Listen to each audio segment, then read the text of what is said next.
वळूया पुढल्या बातम्यांकडे। शिंदेंसोबत आधी 16 जण वाहून गेले, प्रलोभनं देऊन पक्ष फोडला आणि 16 जणांसोबत बाकीचे धावून गेले, अशी टीका किशोरी पेडणेकर यांनी केली आहे। तर किशोरी पेडणेकर म्हणजे बॉडी बॅग प्रकरणातील आरोपींना असा खोचक सवाल शीतल म्हात्रेंनी केला आहे।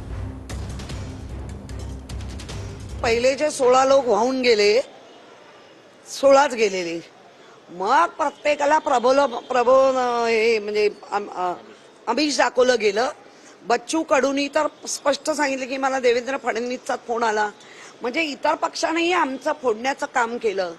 त्यामुळे वाहून गेले आणि त्याच्यावर नंतर जे धावून गेले, असे 40-45 गद्दार आज महाराष्ट्र म्हणतंय, मी नाही म्हणत आहे। किशोरी पेडणेकर म्हणजे त्या बॉडी बॅग्स, कोविडच्या बॉडी बॅग्स मध्ये जे आरोपी वगैरे आहेत त्या का?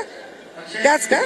त्या जर बोलत असतील तर त्यांना मला वाटतं बोलण्यापलीकडे काही येत नाही। त्यांनी, मी परत एकदा सांगते, त्यांनी त्यांच्या पक्षाचं नाव सांगावं, त्यांनी त्यांच्या पक्षाचं चिन्ह सांगावं आणि त्यांनी जे मेन्शन केलेलं आहे निवडणूक आयोगाकडे, त्यामध्ये त्यांचा फाउंडेशन डे हा 10 ऑक्टोबर असा त्यांनी मेन्शन केलेला आहे, त्याबद्दल त्यांनी सांगावं। कदाचित त्यांनी वाचलं नसेल, त्यांना जरा वाचायला थोडासा प्रॉब्लेम होतो इंग्लिश बोलायला आणि वाचायला। बाटगा अधिक कडवट असतो असं म्हणतात, त्यामुळे बाटग्यांना या सगळ्या गोष्टींची गरज पडत असेल। वर्धापन दिवस एकच आहे आणि तो षण्मुखानंदमध्ये होत आहे। आता त्याचा क्लोन म्हणून जर एखादा इव्हेंट कुणी करत असेल तर आपल्याला काही त्या इव्हेंटवर बोलायची गरज नाही। मला वाटतं पीपल विल आन्सर, लोक या सगळ्यांचं उत्तर देतील। लोकांनी लोकसभेला उत्तर दिलेलं आहे आणि लोक विधानसभेला सुद्धा उत्तर